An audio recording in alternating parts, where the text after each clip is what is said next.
大家好，这里是看着说，我们今天的话题仍然是营养补剂。在前面关于营养补剂的视频中，我和大家聊了营养补剂的基础问题，例如营养补剂是什么，它有什么特点，有没有必要食用等问题。今天我将进一步讲解营养补剂的分类、识别以及食用的问题，并且在视频最后，我将给大家推荐一款每一个人都该食用的营养补剂。让我们开始吧。营养补剂一般可以分为维生素补充剂、矿物质补充剂、氨基酸补充剂、植物提取物补充剂、脂肪酸补充剂、酵母补充剂以及其他特殊功能补充剂等等。这些分类体现了营养补剂可以从基础营养方面到运动表现能力方面帮到有需要的人。那么我们如何来了解一款营养补剂呢？这就要通过识别营养补剂的标签来完成。现在我来解释一下怎么看营养补剂的标签。首先，几乎每一个标签的最上面都会将这款产品一次食用的数量或者单位情况告诉你。例如，这是一款蛋白粉的标签，标签上标注了一次食用1勺42克的粉末。第二行会告诉你这个产品可以吃多少次，可以看到是54次。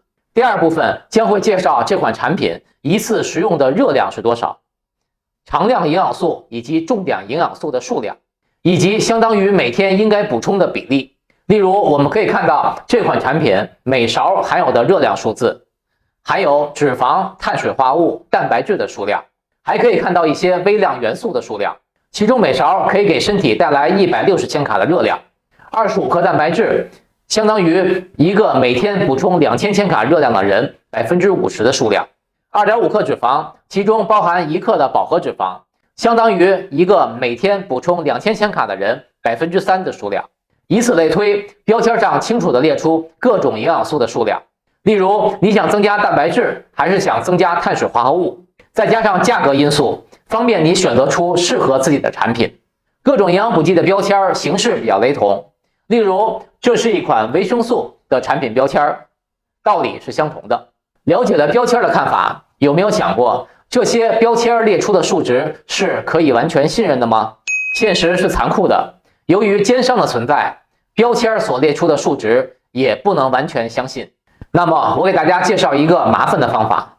鉴于标签的真实性，有些非盈利的民间组织站出来专门对各种营养补剂的标签进行检验，然后给真实可信厂家的产品加以背书。例如美国消费者实验室、美国药典、纯度产品，这些机构一般是非盈利性的、独立的，他们对营养补剂的成分和剂量进行分析，评估其质量和安全性，以及与标签声明的差异进行比较。这些评估结果可以为消费者提供更好的购买决策，并帮助消费者了解营养补剂的真实成分和效果。所以请大家认清这些机构的标识。有些产品会将认证机构列出来，购买产品时可以增加一份保障。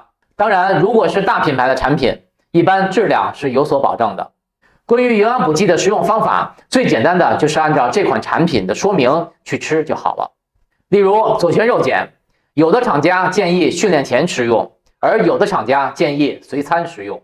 很多人爱问我他买的营养补剂怎么吃，其实只要自己查一下产品说明就可以了，不用问任何人。同时你也可以根据自己的时间排变化使用的时间，毕竟营养补剂它不是药，它只是一种特殊的食物。你不会在吃一个鸡蛋、喝杯牛奶之前问别人应该什么时候吃，对吧？所以选择你认为有道理的时间就可以。最后一个问题，给大家推荐一款适合所有人的营养补剂。对于营养摄取而言，每个人的营养需求不同，补充营养的食物也不同。但是在7大营养素中，最容易缺乏的营养素就是维生素和矿物质了。维生素的种类繁多，其中很多人体无法自我合成，再加上维生素对加工温度比较敏感，饮食不均衡的人很难将其充足补充。不同的矿物质分布在不同的食物中，想将矿物质补充完全，就要保持食物的多样性。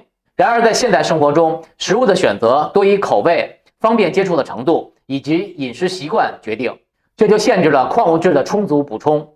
因此你可以多吃一些肉，补充蛋白质和脂肪，多吃一些主食，补充碳水化合物和纤维素，但是很难将维生素和矿物质充足的补充。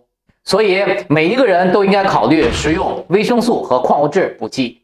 维生素、矿物质补剂在选择时，我建议选择复合维生素、矿物质产品，不要单独补充某一种或某几种。你能叫出名的，一定就是你关心的，在自然食物中有益补充的。你可能缺乏那些你叫不出名的。还有就是在选择维生素和矿物质补剂时，应该根据年龄和性别去选择。市场上有男性、女性、儿童、青少年、老年的维生素、矿物质产品，根据自我的情况去选择吧。好，我们来总结一下今天的话题。营养补剂会根据含有营养素的种类分为7到8个类别。选择营养补剂时，应该根据产品的标签，学会看标签了解产品是重要的技能。营养补剂的使用要参照产品说明，使用的方法一定在产品的标签上有所交代。每个人都应该选择的营养补剂是复合的维生素、矿物质补剂，因为这2类营养素在日常饮食中难以足量补充。将来我会将各种营养补剂的知识一一和大家分享，也同样希望听到你的声音，告诉我你的营养补剂问题是什么。希望今天的话题可以帮到你，谢谢大家的收看，我们下次再见。